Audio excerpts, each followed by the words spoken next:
Olá, seja muito bem-vindo à primeira edição do Estúdio Laranja, um programa que está sendo gravado agora, ao vivo aqui, durante o período de aulas, junto com os alunos do 9º ano A do Colégio Augusto Laranja. E a nossa ideia é trazer a comunidade do colégio para trazer para você informações mais do que necessárias para o nosso dia a dia. E hoje nós trouxemos aqui um ex-aluno, Renato Tardivo. Seja muito bem-vindo, Renato. Obrigado. Primeiro, conta pra gente, qual que é a sua relação com o Colégio Augusto Laranja? Puxa, eu estudei aqui de 86, tinha 6 anos, a 97, né? Então, do que a gente chamava na época de pré ao terceiro colegial. Então, é algo que fez parte, enfim, de uma parcela grande da minha vida, uma relação muito próxima, muito ambivalente, até momentos muito gostosos, a maioria, momentos um pouco mais difíceis, mas, enfim, algo que fez parte da minha vida e que diz muito do que eu sou hoje. Bacana. E a gente também está aqui com uma professora atual do colégio, Tatiana Bertini. Seja muito bem-vinda, Tatiana. Você é nova aqui no colégio, né? Queria saber como é que começou essa sua relação com o Augusto Laranja. Bom, eu estou engatinhando. Eu posso dizer que eu estou no pré ainda aqui do Augusto Laranja, mas por enquanto está caminhando tudo bem. Tá gostando? Sim, bastante. A relação tanto com os alunos quanto com os colegas de trabalho é bastante agradável. Maravilha. Muito obrigada por vir hoje. E a gente está aqui também com a Heloísa Cominato, aluna do 9º ano A. Seja muito bem-vinda, Elo. Obrigada. Você está aqui desde quando? Eu tô aqui no colégio há 11 anos. Eu entrei em 2006, no Jardim 1. E é a maioria da minha vida, é praticamente a vida inteira. Então, é muito bom essa relação com os alunos e com os funcionários, porque são praticamente uma segunda família. E já é bastante tempo aqui, né? Sim. Então tá, então a ideia desse programa é trazer para você que está assistindo, que está acompanhando o Estúdio Laranja, informações sobre o colégio e informações sobre outros assuntos também que já você vai descobrir sobre o que a gente está falando aqui hoje. Então eu queria primeiro saber um pouquinho mais sobre essa história do Augusto Laranja com vocês. Se vocês pudessem, vamos imaginar a história do Augusto Laranja como um livro. Se vocês fossem um personagem desse livro, que personagem que vocês seriam? Vou começar por você, Renato. Apesar dele ser o homem aqui do nosso estúdio, eu vou começar com você, não vou ser... Pergunta difícil. Eu diria que eu seria um personagem do Machado de Assis chamado Brás Cubas. Por quê? Eu acho que pelo olhar crítico e de vez em quando jocoso para com as questões,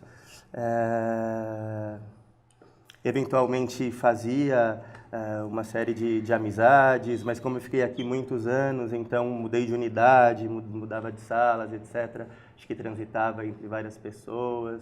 Então eu diria que mais para essa questão mais crítica, jocosa, um pouco descontraída. Quais são as suas melhores lembranças aqui do Augusto? Nossa, eu fiz coral por muitos anos, fui parte do coral por muitos anos e música é algo que hoje eu gosto bastante, então foi super importante isso. Fui do time de futebol da escola por alguns anos, tenho ótimas lembranças disso também. Muitos momentos importantes, né? As formaturas, enfim. Tatiana, você, se você fosse uma personagem do livro do Augusto, qual você seria? Bom, como eu falei que eu estou começando ainda, acho que eu não vou nomear um personagem particular assim da literatura, mas aquele empregado que está só vendo a cena acontecer, ainda está conhecendo, especulando, acho que ainda estou nesse momento inicial. Ainda está vendo tudo de fora, estou entendendo avaliando. como funciona, acho que sim. E o que essa personagem está vendo por enquanto desse livro? Retomando a outra resposta, por enquanto tem uma família harmoniosa ali para observar. E você, Elô, me conta. Já são vários anos, tem personagem pra caramba aí. Mas não vou especificar um, até porque nem todos os personagens podem me definir. Mas eu acho que eu seria aquela pessoa entretida, porque eu adoro todas as atividades aqui no colégio. Eu adorava as apresentações de final de ano, em homenagem à família. Também faço parte da equipe do Colégio Augusto Laranja de ginástica. Então, eu acho que é mais entretenimento com a escola. E tem alguma coisa que você tenha aprendido aqui na escola que ficou marcado para você? Não necessariamente de matéria, mas alguma coisa que ficou assim, que você sabe que você vai levar para sua vida? Algumas coisas, sim. Por exemplo, por exemplo?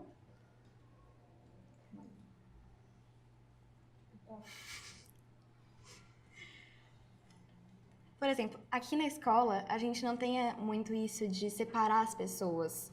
A gente está sempre em comunidade. Todo mundo apoia todo mundo defende todo mundo, e isso é uma coisa que eu acho que vai me ajudar muito na vida. Tem alguma coisa, Renato, que você tenha levado para a vida e que você aprendeu aqui no Augusto Laranja? Puxa, muitas. O companheirismo, o gosto pela música, como eu estava dizendo agora há pouco. A minha relação com a literatura aqui não era exatamente tão próxima como ela foi se tornar depois. Eu não gostava tanto, isso até comento mais para frente.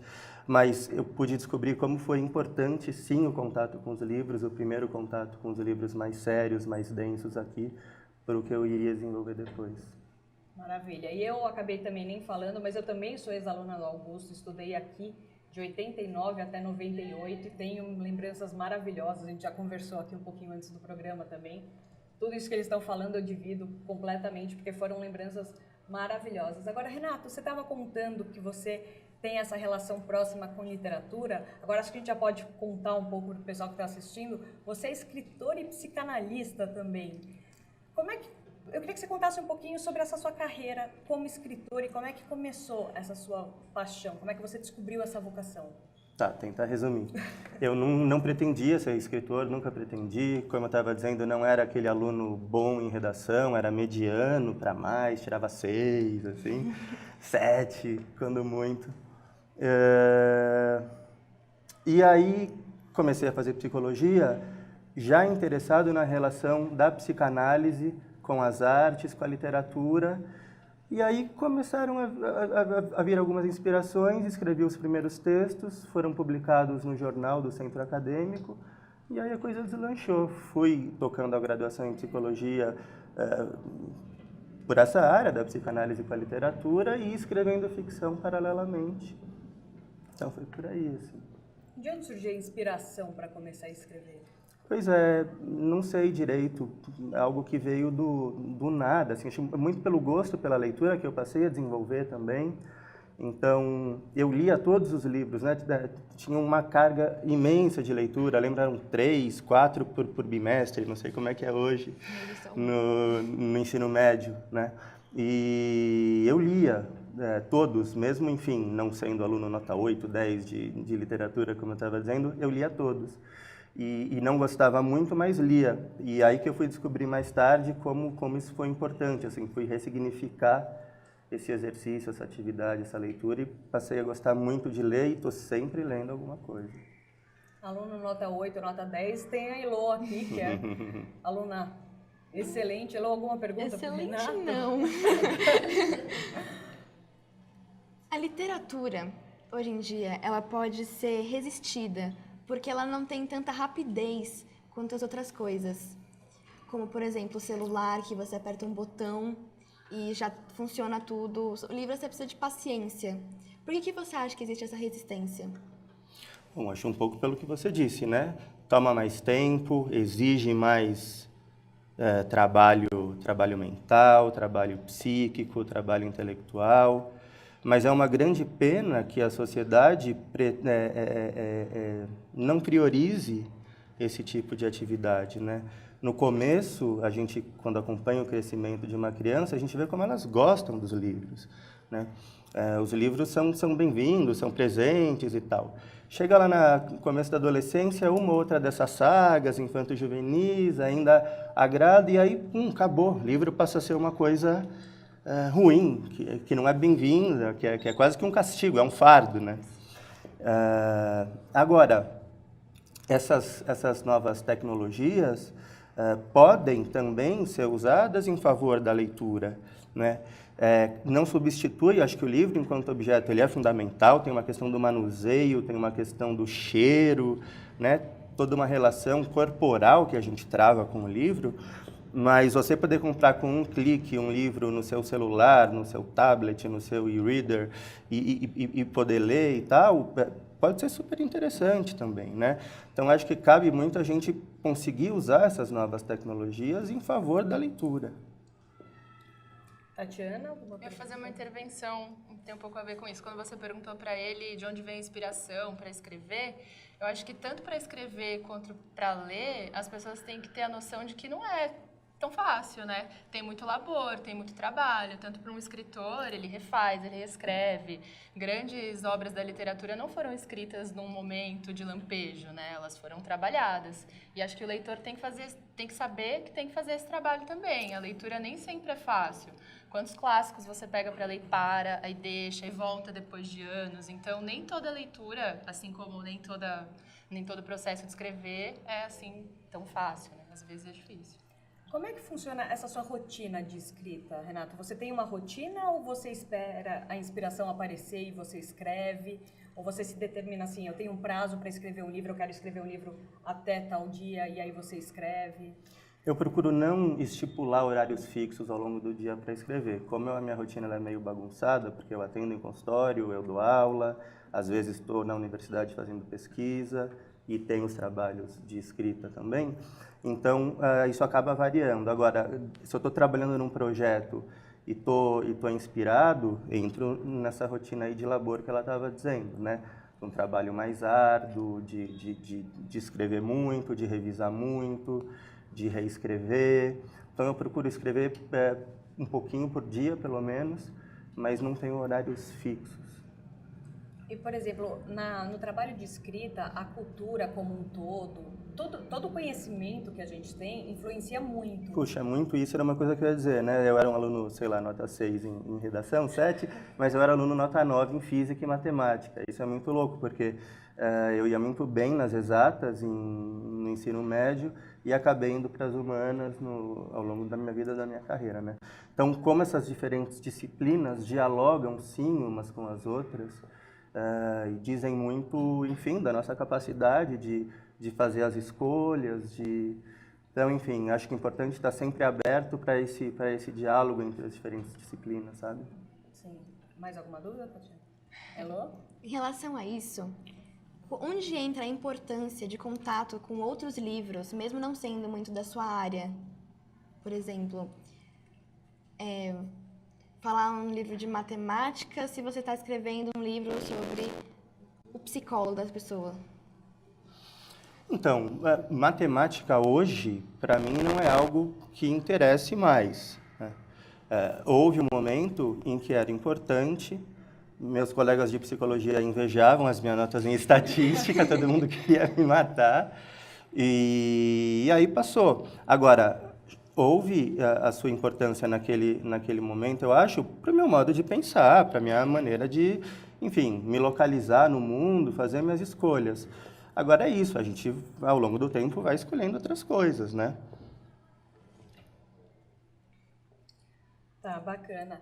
E eu queria saber como é que funciona, como é que é hoje a sua relação com a literatura. Se você lê bastante, se você se você tem lá o seu livro de cabeceira, qual que é o seu livro de cabeceira hoje?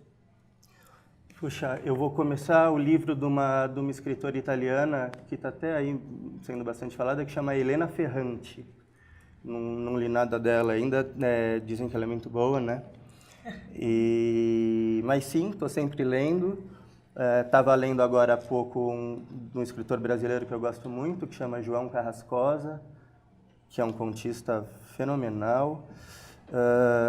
Eu escrevo muitas resenhas e críticas também. Então o trabalho de leitura, ele, claro que me ajuda para minha escrita de ficção, mas eu também estou sempre fazendo interpretações e críticas e resenhas, então eu leio bastante, sim. Tatiana, você concorda que esse trabalho de ler ajuda no momento da escrita? Sem dúvida. A Elo perguntou aí do livro de matemática. Acho que nenhum conhecimento é descartável, né? Não necessariamente ele vai aparecer diretamente lá na escrita, mas fica de plano de fundo, né? Tudo que você leu, que você aprendeu, mesmo que seja de outras áreas. Com certeza. Legal. Bom, a gente podia falar o seguinte, em 1º de agosto de 1966, nasceu a Escola Maternal e Jardim de Infância O Pica-Pau. Essa escola, localizada em Moema, atendia 25 crianças de 2 a 6 anos. A história do Colégio Augusta Laranja, ela podia ser contada assim, podia ser iniciada assim num livro. Mas a verdade é que a história, ela é muito viva, ela é composta pela comunidade que está em constante transformação sempre. Exatamente isso que a gente quer mostrar aqui para vocês. A história ela não é simplesmente composta por fatos, ela é composta por pessoas. E as pessoas, elas estão em constante transformação. Por isso que a gente trouxe aqui um ex-aluno, uma professora e uma atual aluna. E essa ideia de a gente mostrar que a história do Augusto Laranja, ela começou primeiro que ela está agora acontecendo e a gente faz parte de tudo isso, né? E é muito importante fazer parte disso. Eu queria saber como é que o Augusto Laranja fez parte desse seu momento como escritor, dessa sua faceta como escritor. Sem dúvida, eu estava até conversando esses dias com a minha professora de gramática na época, Esther, e dizia, puxa Esther, pude usufruir, pude aproveitar suas aulas muito melhor uns 2 anos depois de ter as suas aulas e tal. Então, isso que eu estava dizendo, você ficar 11, 12 anos da sua vida, né, algo que está totalmente relacionado com a sua formação, contido na sua formação enquanto sujeito, enquanto ser humano, enquanto profissional, não tem como não ser uma relação íntima, próxima, e como eu estava dizendo, ambivalente, né? Nunca tudo é maravilhoso, acho que ninguém passa 12 anos da vida, ou ninguém, enfim, cresce só com coisas lindas e gostosas. É claro que há conflitos, é claro que há dificuldades, como em todas as vidas, né? Mas estava até chegando aqui também, passei lá pela quadra, e me vinha lembranças dos 6 anos, assim. Então, como é algo que está aqui presente ainda, né? Renato, hoje você falou que você, por exemplo, faz críticas também de livros, de filmes. A gente vê que a posição do crítico, quando ele vai avaliar uma obra, ele geralmente tem que estar distanciado daquela obra para ele conseguir avaliar como um todo. Só que hoje em dia as obras elas são muito interativas. A proximidade do leitor com o autor e até mesmo com a história é muito diferente do que era antigamente.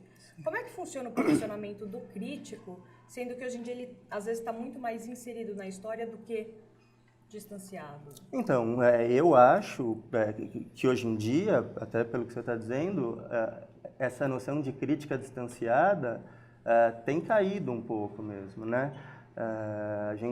E eu acho que as leituras mais interessantes são aquelas em que você percebe que o leitor, que o espectador do filme se envolveu e está passando a experiência que ele fez da obra. A questão é ser uma pessoa ética, quer dizer, né, fazer um trabalho ético. Não, tenho que falar mal, então vou preparar um texto para falar mal, ou tenho que falar bem, vou preparar um texto para falar bem, de jeito nenhum. Agora, a partir do momento em que deixou a experiência que ele viveu da obra lá, que fique claro para a pessoa que for ler que aquela não é uma visão única, soberana e que detém toda a verdade a respeito da obra. É o meu ponto de vista. Bom, leia aí você o livro ou assista ao filme e vamos dialogar. Acho que essa é a função da boa crítica hoje.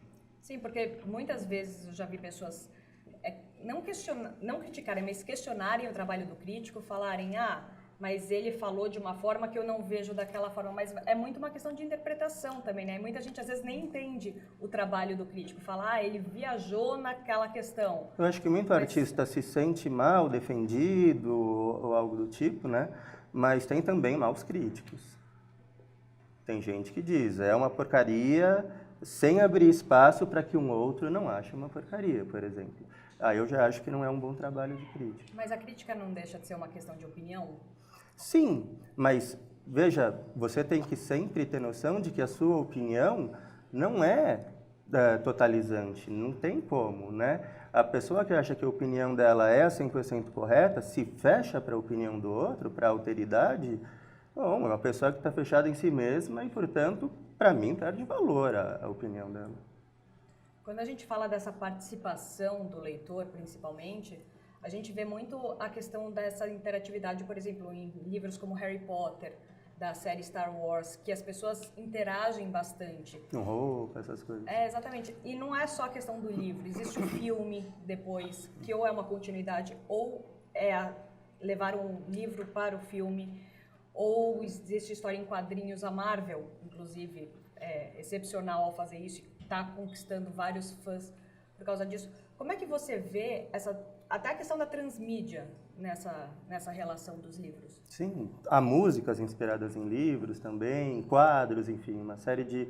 Acho que a comunicação entre as diferentes linguagens é muito interessante. Muito interessante. E na literatura especificamente, né, que não há a imagem dada, quer dizer, é o leitor que cria a imagem a partir daquilo que ele lê, a partir dos signos, isso pode dar margem a trabalhos bastante legais, bastante ricos, bastante criativos. Então, acho que sim, são muito... As pessoas geralmente se preocupam quando um filme sai a partir de um livro, não é fiel ao livro, que porcaria. Bom, mas às vezes a questão não é se ele é fiel ou não. Que bom que ele pode se constituir enquanto uma outra obra, né? Então, acho muito interessante esses derivados, digamos assim, da literatura, são muito interessantes. Tatiana, na sua opinião, qual que é a importância dessa leitura do livro e dessas outras formas de narrativa que ou complementam ou trazem a mesma informação, mas de formas diferentes, que acaba abrangendo outros públicos? O mundo é interligado, né? Você não consegue dividir em caixinhas. Então, acho que concordo com o que o Renato falou. É só um outro suporte, é mais uma coisa. E justamente acho que reforça o valor do livro, né? Ele deu margem para outras criações. Então, isso só confirma a qualidade que ele tinha. Acho que é importante, se complementa e uma coisa não exclui a outra. Agora, só uma ressalva a partir do que eu falei. Não é, pessoal, porque vai cair no vestibular, sei lá, livro tal, vou assistir o filme que é mais rápido. É outra obra, não substitui, nunca substitui. Não é que o filme não tenha valor, mas não é o filme que vai ser cobrado de vocês, é o livro. E um trabalho que é muito feito em sala de aula é justamente a comparação, né? Então, se existe um filme daquela obra que foi lida, depois assiste o filme e você vê que não tem as mesmas coisas, né? Ou tem outras. Dialoga, né? Não substitui. Elô, como é que funciona isso para você? Você gosta mais de livro? Você prefere filme? Qual o tipo de mídia que você... Então, eu adoro ler livro, mas eu adoro tanto ver filme. Mas os filmes, eles me influenciam às vezes. Tem muitas séries que eu comecei a ler porque eu vi os filmes e adorei. E os livros são sempre mais ricos, mais detalhados. Então, são bem melhores para ler. Mas vocês acham que esses subprodutos estão acabando com os livros? Porque as pessoas às vezes falam, eu vi o filme, não preciso ler o livro. Você acha que isso acontece muito?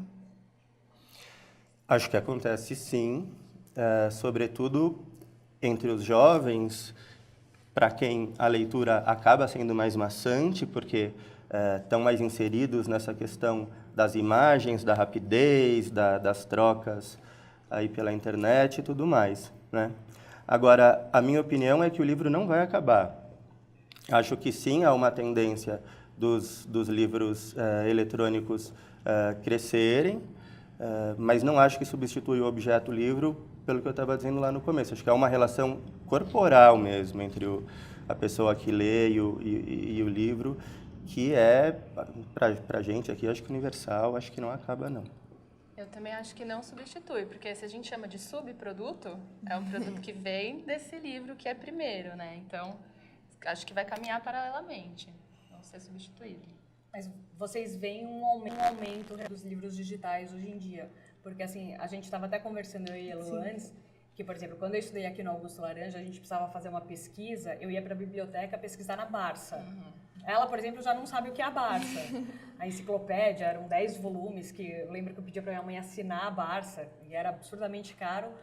E aí, hoje, se eles precisam fazer uma pesquisa, vai lá na internet e resolve em 5 segundos, e aparece uma infinidade de respostas.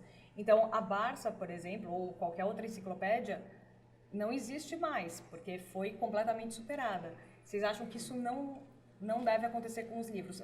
Que, por exemplo, o livro físico, eu digo, o conceito livro pode continuar existindo em outros formatos, mas vocês acham que o livro físico vai continuar existindo de qualquer forma? Acho que sim, porque você comparar um livro digital com um livro físico, mudou o suporte, mas o conteúdo é o livro ainda. Acho que a gente está falando de suporte e, por acaso, agora é eletrônico e antes não. Pode mudar para outra coisa, para uma terceira, pode voltar para o livro. Acho que não. Também acho que não. Acho que o livro digital continua sendo, né, o conteúdo, estão lá as palavras, mas mesmo em papel, eu acho que fica. E hoje em dia, por exemplo, com essa interatividade das pessoas, existe muito uma questão de coautoria. As pessoas conseguem mudar destinos de personagens. Até, por exemplo, existe interatividade com videogame. Então, se uma história continua no videogame, a pessoa vai lá e ela consegue dar um destino para aquele personagem.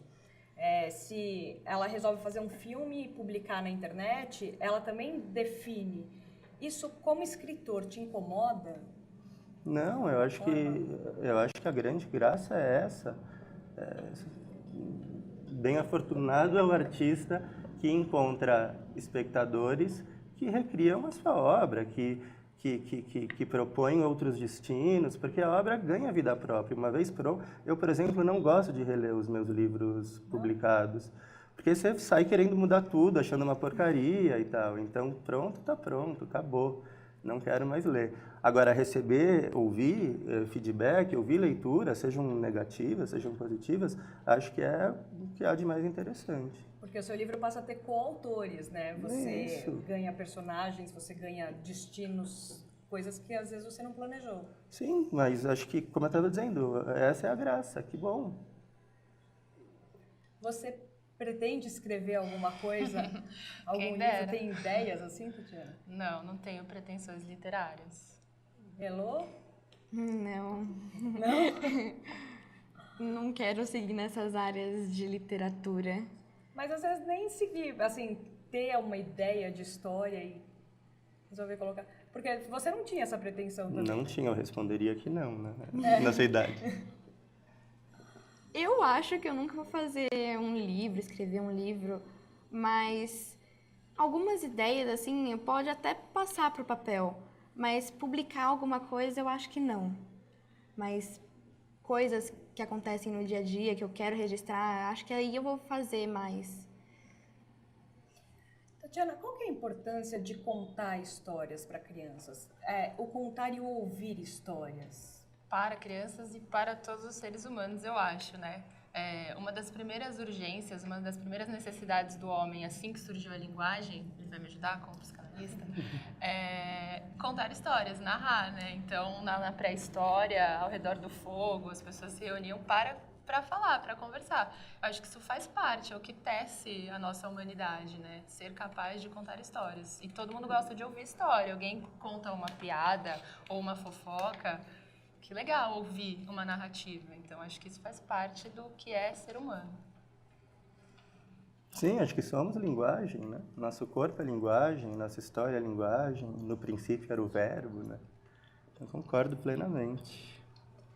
Geralmente, Renato, quando você escreve, o que te motiva a escrever? Que sentimentos ou que pessoas? São coisas do dia a dia ou são coisas mais imaginárias, sensações? Nossa, isso varia muito. Agora, como eu tenho esses dois ofícios, e acho que ambos dialogam, quer dizer, a minha forma de pensar a psicanálise ou de fazer as minhas pesquisas em psicologia são muito atravessadas pelas artes, pela literatura, pela estética, enfim, acho que vice-versa.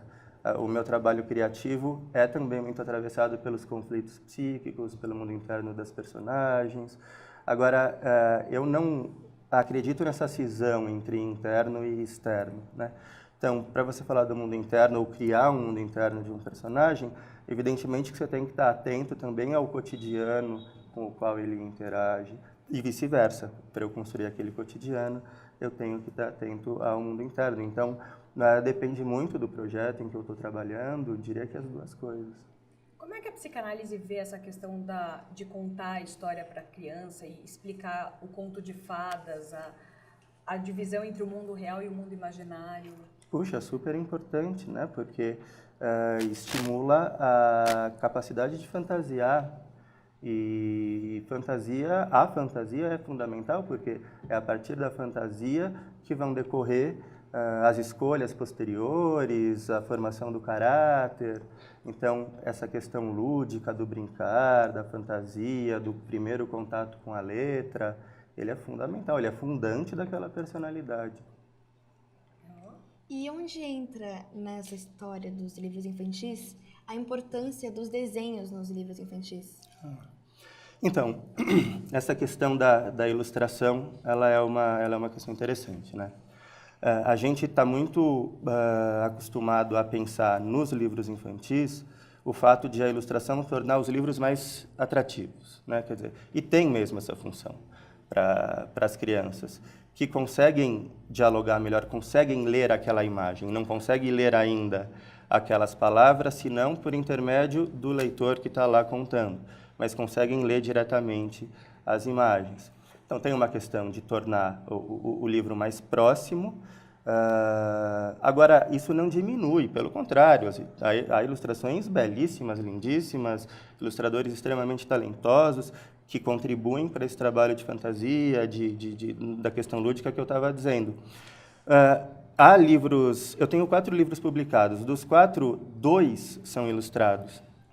E são livros adultos, enfim, a criança não pode ler. Não, meu filho tem 11 anos, ele ainda não pode ler. Então, tem também uma função aí, que não é necessariamente de tornar o livro mais atraente para o leitor, mas de trazer essa questão da correspondência das artes e poder tomar contato com uma gravura eventualmente bonita, por exemplo, que decorreu da leitura daquela história, né? Então, quer dizer, eu estou lendo e faço uma imagem, aí vou ver, puxa, a ilustradora fez uma outra ou fez uma parecida. Então, enfim, acho que ela tem o seu valor. E, Camila, tem também uma diferença entre, eu vejo, né, uma história ilustrada e uma história com ilustração, né? Porque as imagens contam histórias também. Pode ser um livro com ilustração, pode ser uma mera representação daquilo que o texto verbal, que está escrito, diz. Mas um livro ilustrado, a imagem conta alguma coisa que o texto não contou, então eles se complementam. A imagem conta a história também. Sim, e, por exemplo, a gente pode falar em história em quadrinhos também, Sim. que a história é em grande parte contada pela ação imagem. dos personagens que está escrita na imagem. De que forma que uma história contada por imagens também atrai as crianças para a literatura? Porque muitas crianças não gostam de ler e olham um livro assim, às vezes pelo tamanho e falam, não vou ler porque esse livro é muito grande. E aí, às vezes, a ilustração acaba atraindo as crianças. Então, é de uma certa forma bem importante, né? Trazer as crianças para a literatura de alguma forma, para depois você... Acho que essa razão que o Renato colocou primeiro, né? A criança primeiro leu a imagem, primeiro ela foi capaz de ler a imagem antes de aprender a ler. Então, acho que isso é que a convida pela imagem, porque é algo que ela já conhece. Agora, há também, pelas questões culturais atuais que a gente estava discutindo um pouco antes, uma profusão de imagens, de cores, Então, acho que a gente tem que tomar um certo cuidado também aí, né? Tem super seu valor, é super importante, mas, bom, chega uma hora que nem tantas cores assim, vamos lá para a letra, né? Você falou dessa questão cultural. Existe muita diferença cultural em termos de literatura, por exemplo? É muito diferente um livro para ser lançado no Brasil de um livro para ser lançado na Europa, nos Estados Unidos, para fazer sucesso? Ou você diria que hoje em dia a literatura ela é meio que mundial? Nossa, essa é uma questão bastante complicada. O mercado editorial brasileiro está bem ruim mesmo, assim.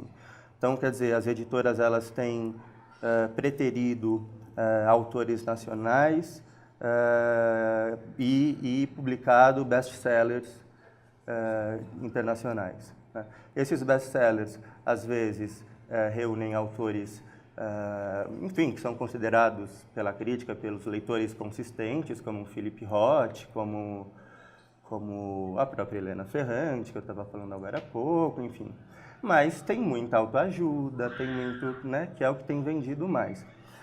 Acho que há mercados, como o dos Estados Unidos, o da França, mais ainda, que conseguem oferecer uma acolhida maior para escritores também consistentes, sem precisar preterir a literatura mais difícil, digamos assim, né? Aquela que ela não é dada, não é imediata, pede um trabalho, que eu acho que é a grande graça, na verdade, né? Trabalho no bom sentido do leitor.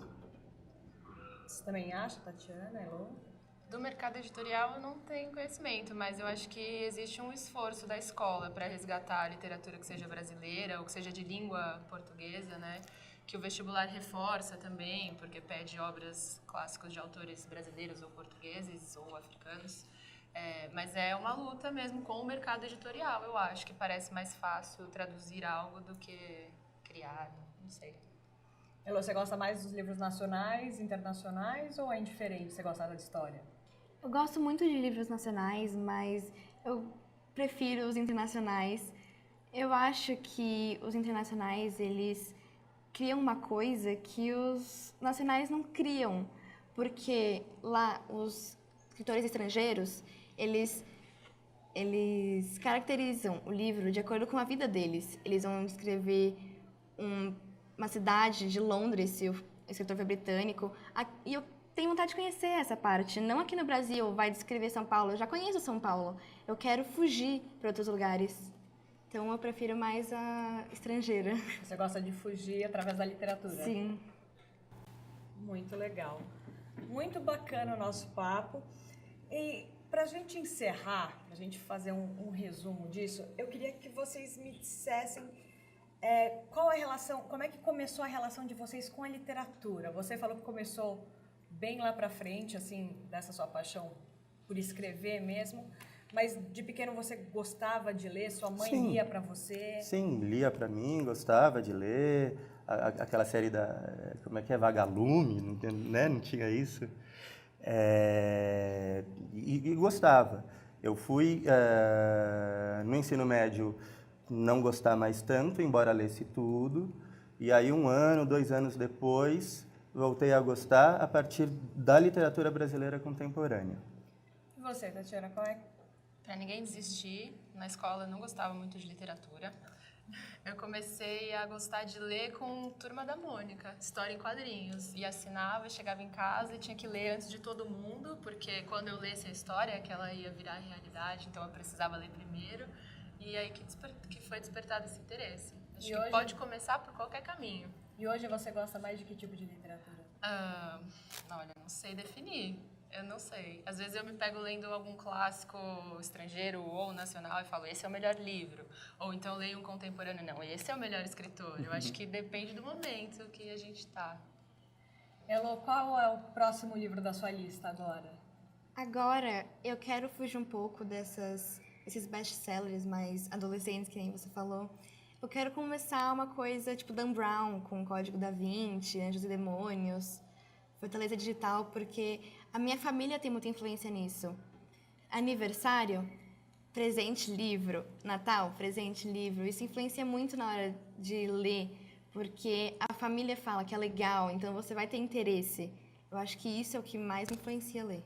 Aliás, qual que é a melhor forma de influenciar as pessoas a lerem? Qual a melhor forma de influenciar a literatura? Acho que procurar apresentar de forma prazerosa, né? A literatura, ela precisa ser prazerosa. O Rubem Alves, que era um educador, psicanalista, enfim, dizia isso, né? A importância em a gente transmitir o conhecimento e mostrar que conhecer ou que o saber é prazeroso. E não tem que ser uma obrigação e não uma imposição. Então, acho que é encontrar formas, encontrar ferramentas de criar esse tipo de transmissão. Acho que é isso. E mostrar também, como a Elô falou, na família dela as pessoas leem. Então, ela vê isso acontecer lá. Esse é o melhor caminho. Você também tem alguma estratégia, Elô, para... Não estratégia. Eu falo muito bem dos livros que eu gosto. Então, eu acho que eu descrevo eles de uma forma interessante, que vai instigar os outros também a gostar. Porque a maioria dos livros que eu li foram outras pessoas que descreveram para mim, eu achei super interessante e quis ler. Então, acho que essa é a melhor forma. E se vocês pudessem resumir a história de vocês em um livro, como é que seria esse livro? Pergunta difícil no começo, pergunta difícil no fim. A gente começa e termina difícil.